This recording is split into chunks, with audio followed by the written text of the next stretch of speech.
4, 3, 2.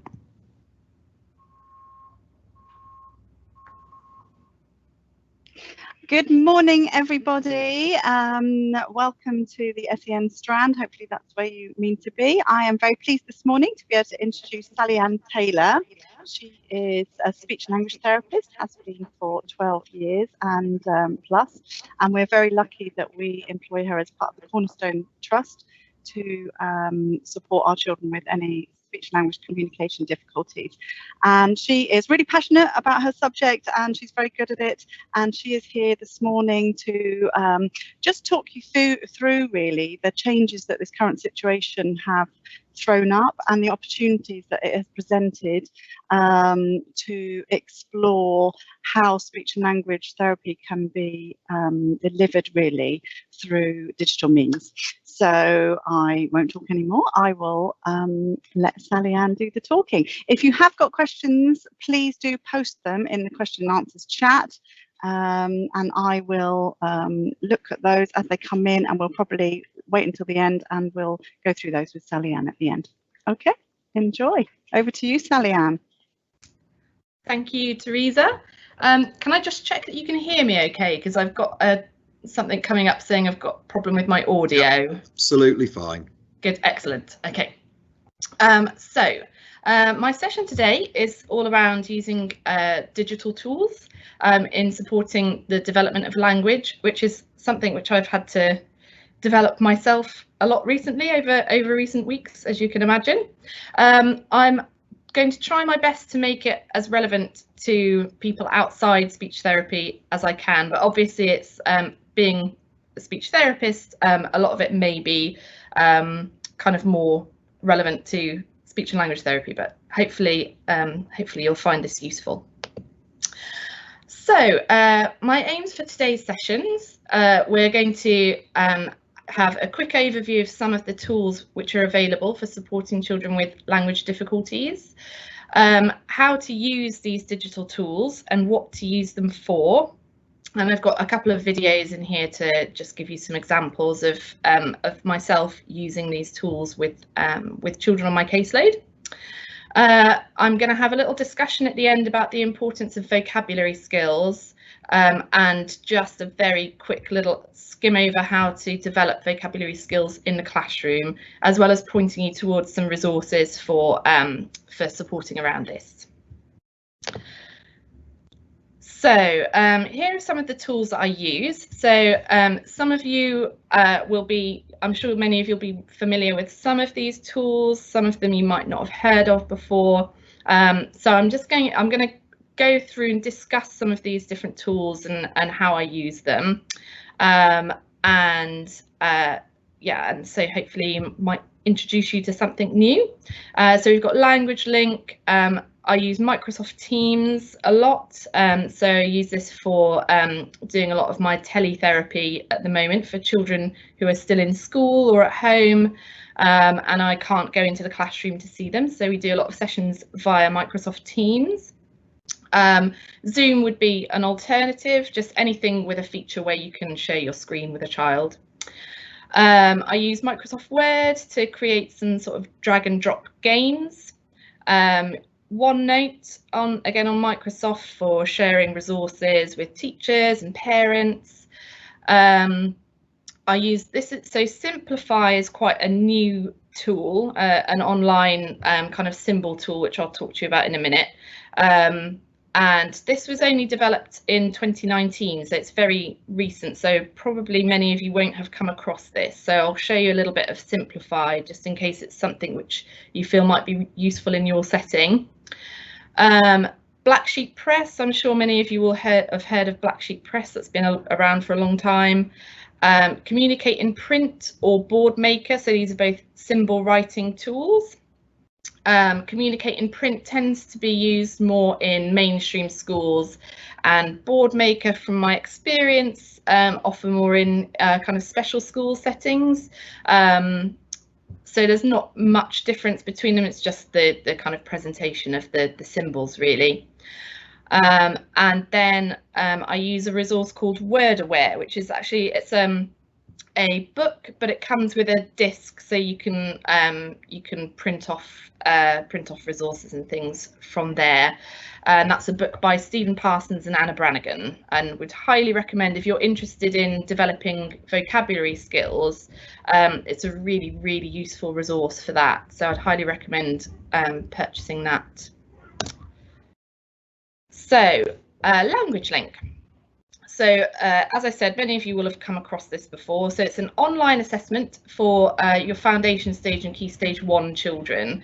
So it's basically a language screening tool which you use, and it just helps to highlight children at a very early stage who have any language difficulties. So that it obviously enables you to put some intervention in place and try and resolve these difficulties as early as possible. It gives you this colour-coded overview of the class results, which is really helpful for giving you kind of an at-a-glance view of your children who are within normal limits, or whether they have a moderate or a severe language delay or disorder, and just indicates kind of the prevalence of language difficulties in each cohort. And it also provides advice and suggestions for areas of difficulty for each child, what areas they need to work on, and it provides resources as well for helping to work on those areas. So each child gets a little report, and it just highlights their particular areas of difficulty, and then kind of signposts you towards the resources that you need to use to help them in those areas. So it's a really useful tool for getting that kind of early support in place. So Simplify, so this is the very new resource which was only developed last year. So it's ongoing in development, so there's still lots of work that they want to do to develop it further. At the moment, they have a database of over 24,000 widget symbols. So these are the symbols, if you've come across Communicate in Print, it's those symbols from Communicate in Print. There are, so it creates these online card games. So I'll show you one in it on the next slide. So you can use these for working on areas of speech sounds, or phonological awareness, so you can kind of get symbols of increasing multisyllabic length for working on things like syllables or rhyme. You can create vocabulary in categories, so these little monsters that you can see on this slide. It creates games with categories, so you can give each of the monsters a category and then try and feed them vocabulary that fits into that category. If it doesn't fit into their category, they won't eat it. If it does fit into their category, then they gobble it up. And you can also work on aspects of grammar as well. So there's lots of different areas of language that you can work on with this, and speech. I have so far tended to use it more for speech sound work, but yeah, there's definitely the capacity there for doing more language work as well. If you need to, the symbols can be printed out, but it's really useful in that you can use it as an online tool. So you can save yourself on printing and laminating, as their phrase goes, see you later, laminator. You don't need to be laminating and cutting things out anymore, because you can do it all on your screen. You have to take out a subscription to use it, so you can either pay monthly for £5.99 or yearly for £60 a year. And the best way to use it is with 2 devices. So you can do it with just 1 device alone, but the best way to make it a bit more interactive is to use it with 2 devices. So what I tend to do is share my screen with the child, and then I use my phone to send over the symbols that I want them to see.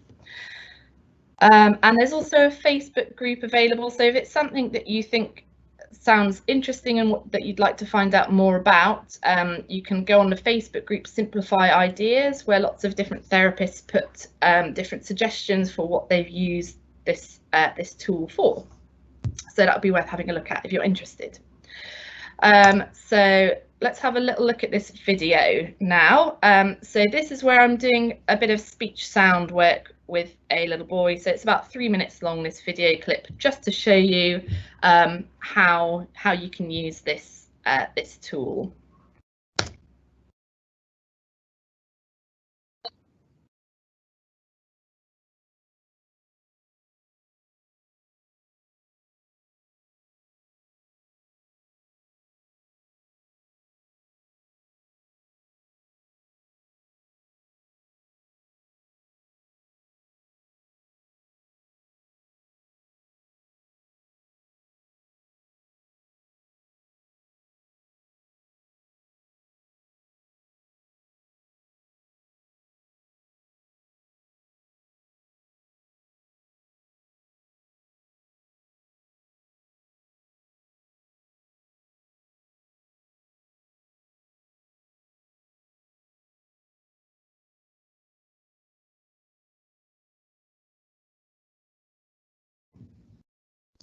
Sally Ann, we can't hear the sound, I'm afraid. Oh no, okay. Is it possible to stop sharing and then reshare the PowerPoint, but tick the little box to share session sound?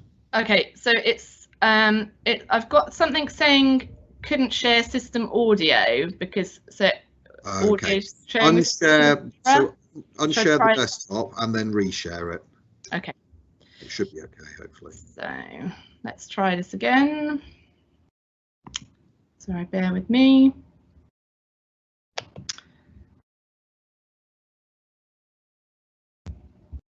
Right.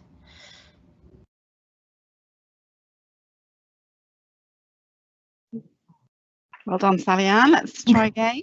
Always happens in life.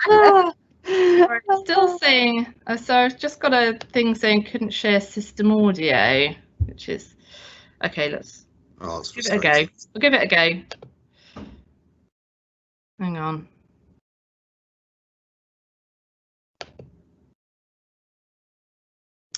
So we go from, oh, it's going very slowly, sorry. There we go.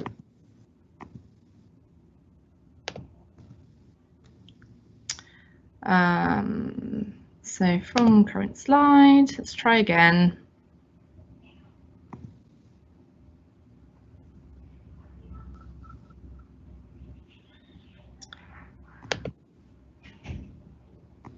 So I'm going to send some different words over. So 1 second. So 1, 2, 3. I close my eyes. You're working? Yeah. When you say I'm finished, I'll do for my eyes. Okay. Right, 1, 2, 3, 4.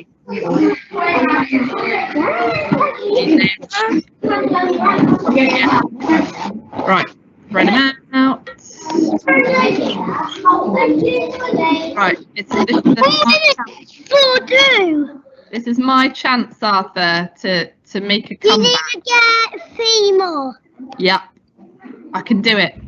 Get 2 more, you join with me. I can still win this. Right, I'm going to start because you had the last turn, okay? So I'm going to go first. So I've got stop. Not a matching. Stuff. That's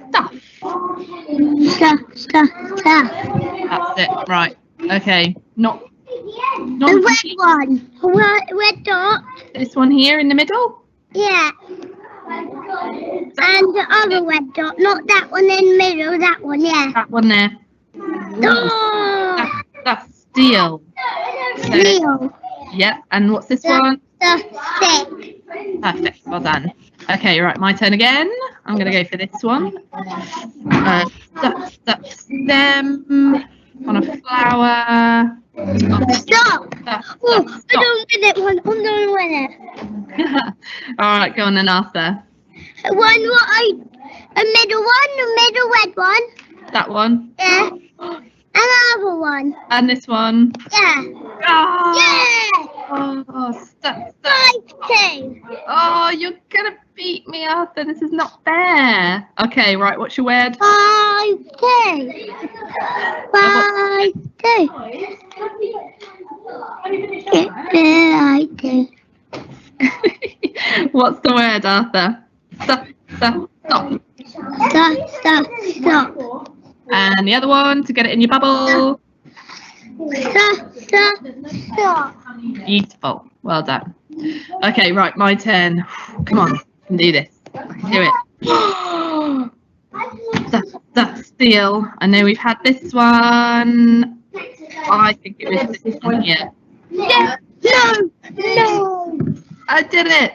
Stuff, steal. Can you say that word for me? Did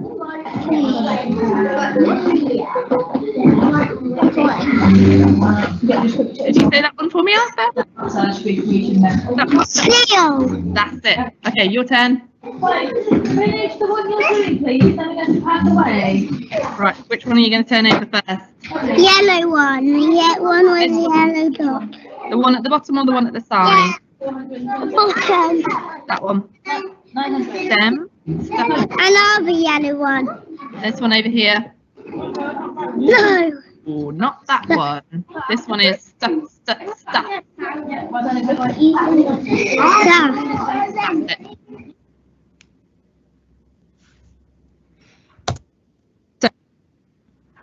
Okay, so hopefully you could see on that video that is just a really fun way of working on those speech sounds or whatever other language work you're working on. Arthur gets very competitive, so I have to make sure that I lose against Arthur. Right, so now we're going to talk about black sheep press. So as I said, this may be something that many of you have come across before.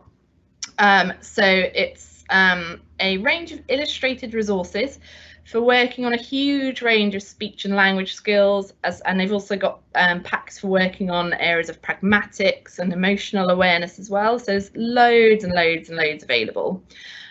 So you can either get just a individual resource, or you can buy a bundle. So you might buy a bundle of like grammar resources. The ones that personally that I most often tend to use are the action words pack, which I use for building up verb vocabulary, building up simple sentences, working on pronouns, which I'll show you a little bit of in a minute. So I feel like it's one, and you can also use it for working on elements of like past tense and things, so you can get the children to talk about, right, we're going to pretend that this is something that you did last week, and get them to talk about, so using their past tense to talk about what's happening in the pictures. So yeah, so I find that action words are really kind of versatile. You can use them for working on quite a lot of different elements of language.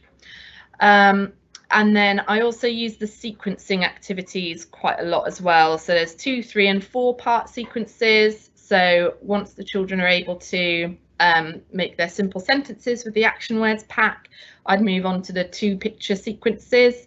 So then you're getting them to make 2 separate sentences and join them together. So I'll usually say, right, make a sentence about this picture, then we're going to put and in the middle and talk about the next picture. So you're getting them to start combining sentences. And as you go through these activities as well, there's usually opportunities for working on elements of vocabulary as well, introducing new vocabulary to them. So those are the packs that I find the most useful and the most versatile. And then I have adapted these for my online activities through using the Snip and Sketch app on my Surface, and then paste them into Microsoft Word to turn them into drag and drop activities.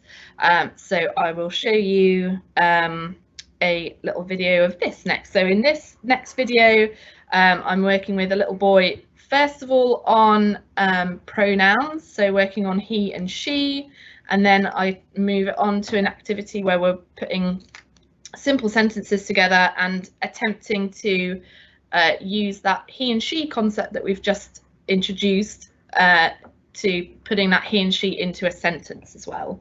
So that I do actually have more success at the end of the session, which you won't see in the video, but this is just to show you how I use these resources. So here we go. Good. And fun. She. Good. And this one? Sheep. Good. She. Well done. This one here? Sheep. She. That's right. Without the pup on the end. She. Well done. Super job. Excellent. Okay, so that one. And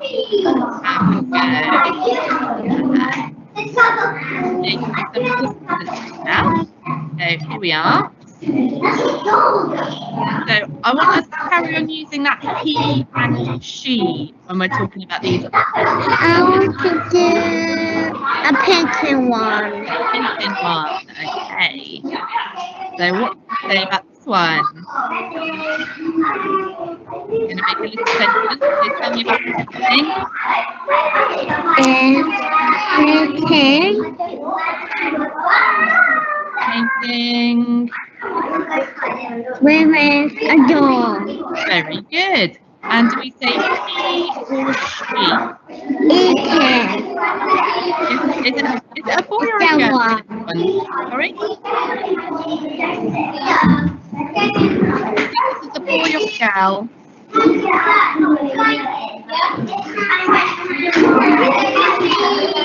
Girl is painting a door. Fantastic. The girl is painting a door.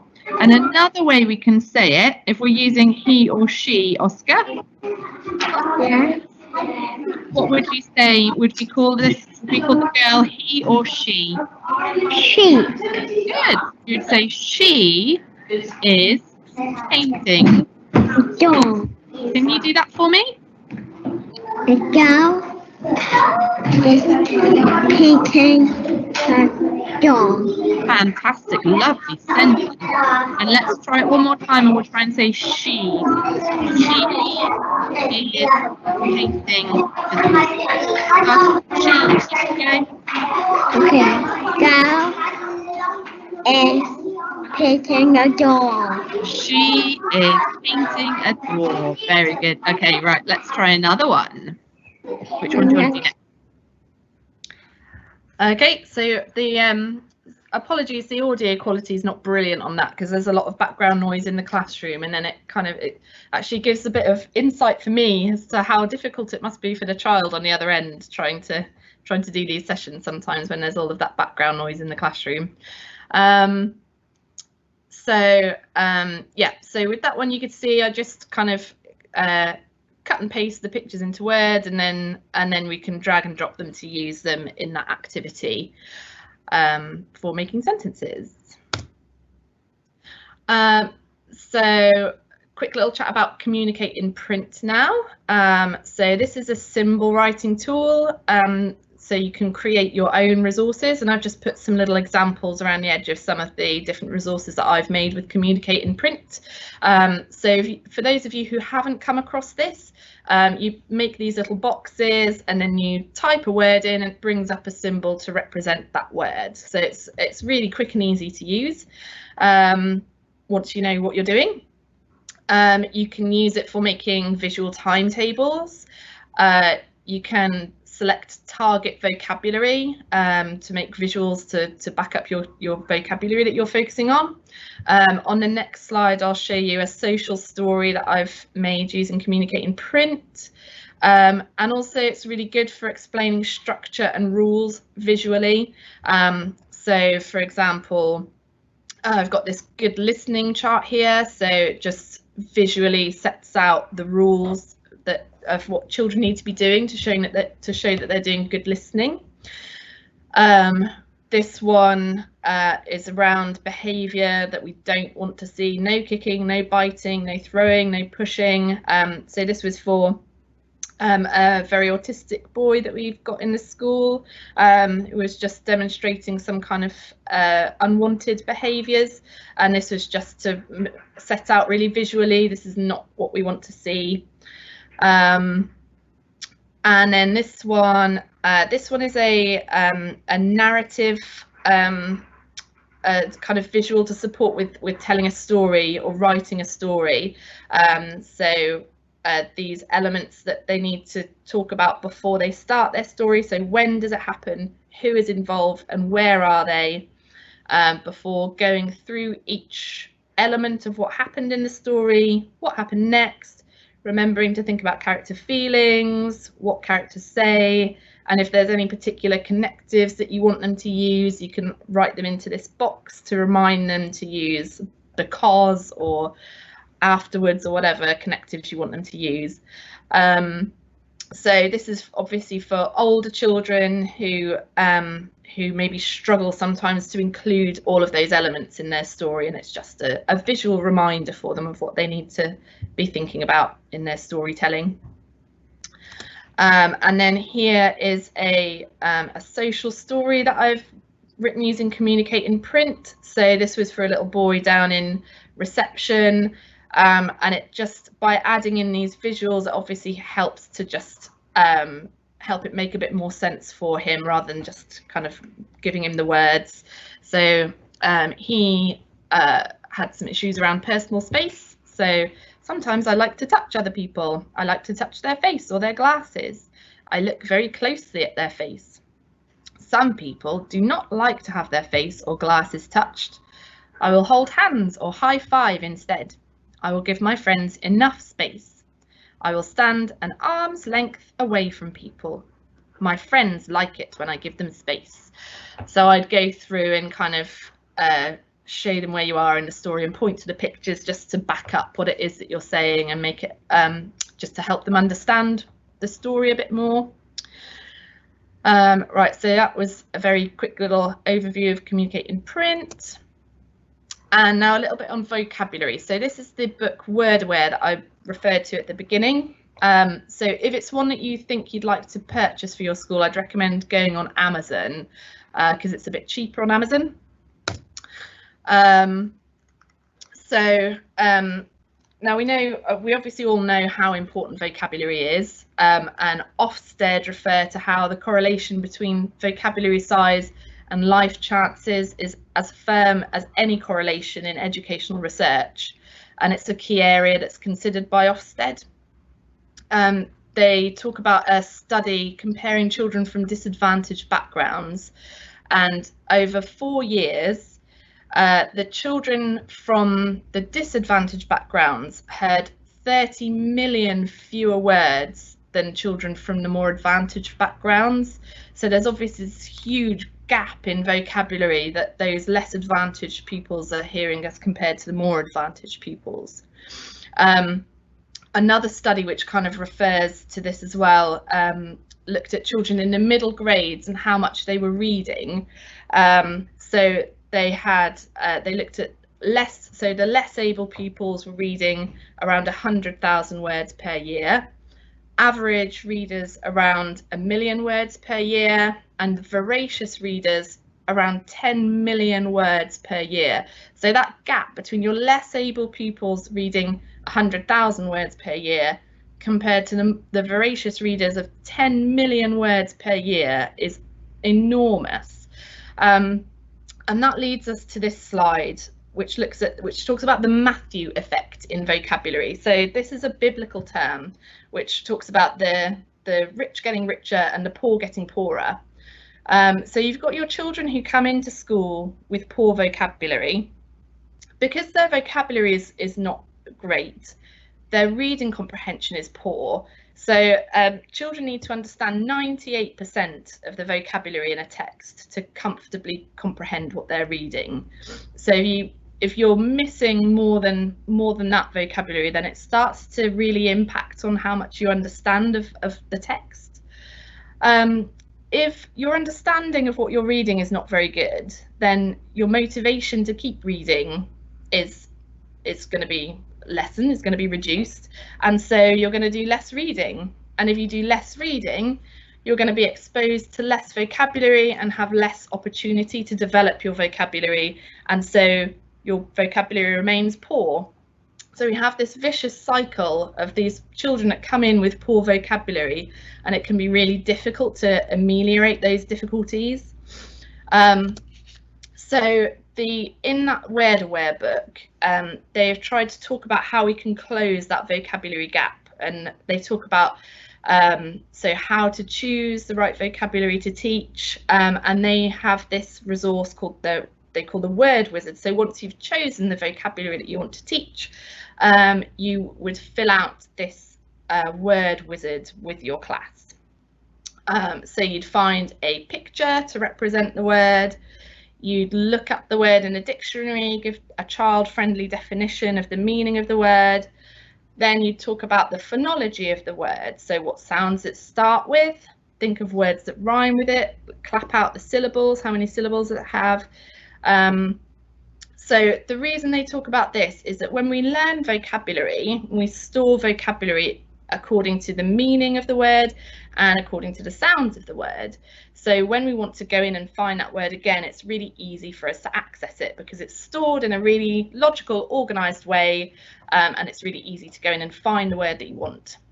So for example, all our words for animals are stored in one place together, and within that we'd store kind of farm animals together in one place, or pets or zoo animals.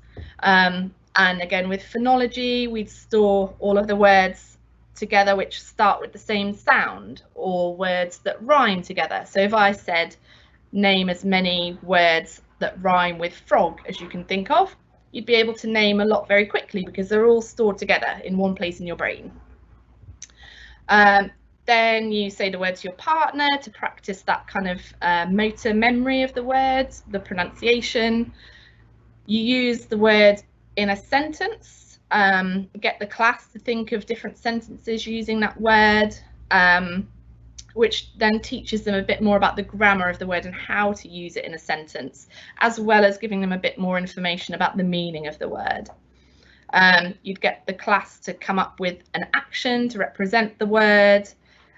You'd go through a song or rap, which is an opportunity to again practice that, practice the repetition of the word, to practice that motor memory, and also using a kind of that rhythm and that music to just access as another route to learning. You'd put the word up on a word wall in your classroom, so it's just there as a prompt, a reminder to the class and also to the staff in the classroom as well, to make sure that you are remembering to use that word many times. We know that children need to, like normally developing children, need to hear a new word 12 times before they learn it. So they need to be hearing lots of repetitions of that word. For your children with a language delay or a disorder, they need to hear a new word 36 times before they learn it, so 3 times more than their typically developing peers. So loads and loads and loads of repetition of new vocabulary is really important.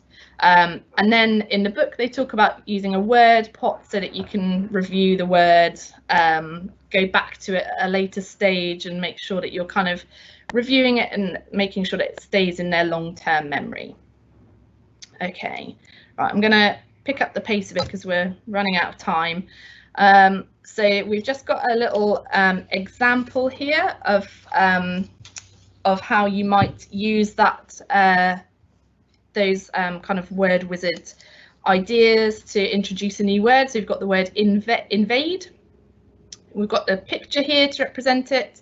Then you talk about the phonology, so you get everybody to clap it out, whisper the word, shout the word.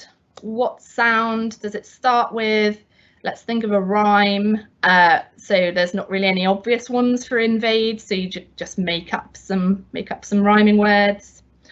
Then we've got semantics, so talking about the meaning of the word. What do the class already know about the word?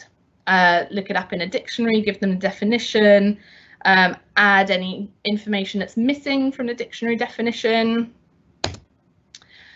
Then come up with some different sentences. There were big battles when the Romans invaded Britain. Come up with an action, so you might hold an imaginary sword and shield and shout invade. Then you go through the rap or the song. So down in the earlier years, they would recommend doing a song to the Wheels on the Bus tune. The word of today is invade.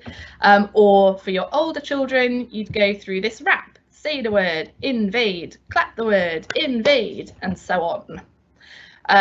And then you put your word up on the word wall.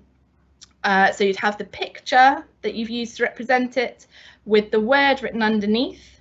Or if you use OneNote, as we do here at Cornerstone, then rather than putting it up physically on a word wall, you'd have it on a OneNote page for children to access. And it should be fully interactive, so children should be able to go up and take the word down if they want to copy it to use in their own work, and then go and put it back again later.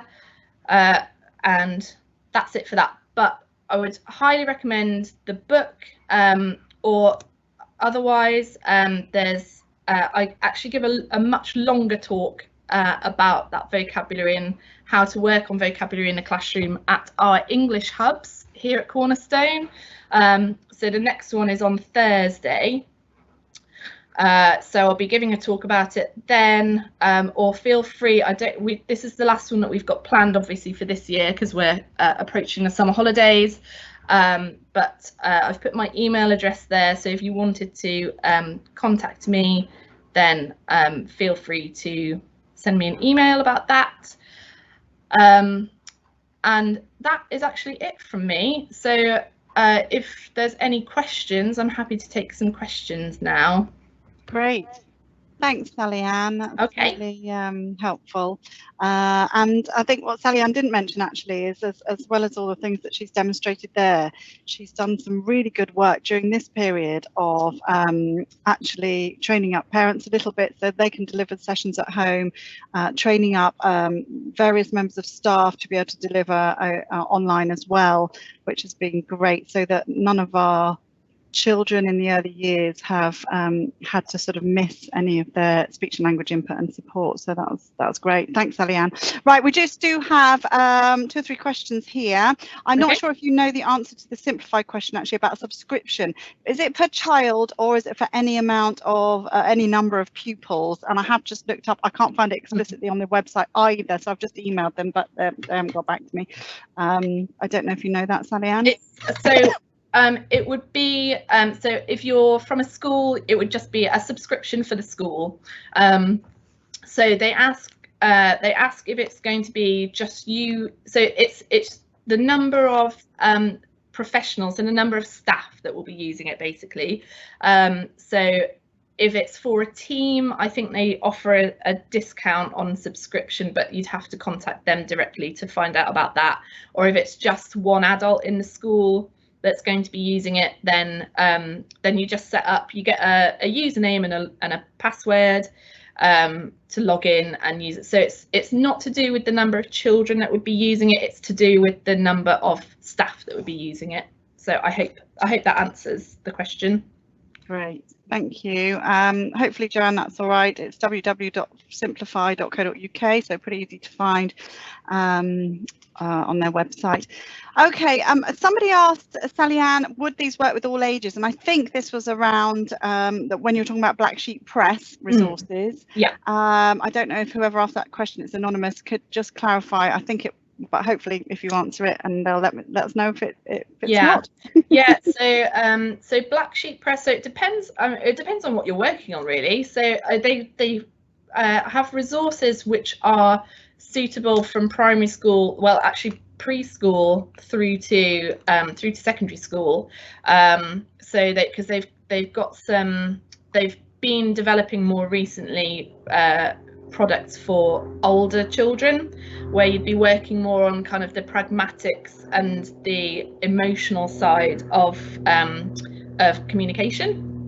But for some, I mean, we know that for some children going to secondary school, they still have difficulties with areas of their grammar and other areas of language, which would still, you'd still be using those Black Sheep Press resources for working on those skills.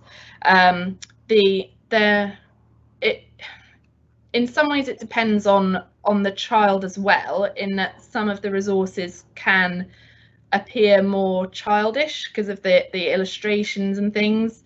So it would kind of depend on the child to an extent, and whether they'd be happy with using those resources. But they certainly do provide resources going through secondary school. So yeah. Great, lovely. Thanks, Sally-Ann. Okay. And there's one more around the Word Aware books. Yeah. Does the Word Aware book for early years exclusively come with a CD of resources, as you previously mentioned? Would you suggest buying this book for foundation stage rather than the Word Aware book 1? So I do actually, I've actually got both books, but I mainly tend to use the red one, the main Word Aware book, and I am ashamed to admit that I haven't really looked that much at the early years one, so I'd struggle a little bit to answer that. If you want to take my email address down and send me an email, I'll go back and I'll have a proper look at that early years one and see what the differences are, and whether I would imagine if you're coming from a kind of if you're thinking purely about using it in early years settings, then I would say then probably go for that early years book. If it's one that you're thinking about using more across the kind of primary school, go for the red one, the original one, because I think you can kind of adapt that to early years. But if it's purely for early years, I'd go for the blue one. Okay, great. Thanks, Sally-Ann. Hopefully that helped with your question.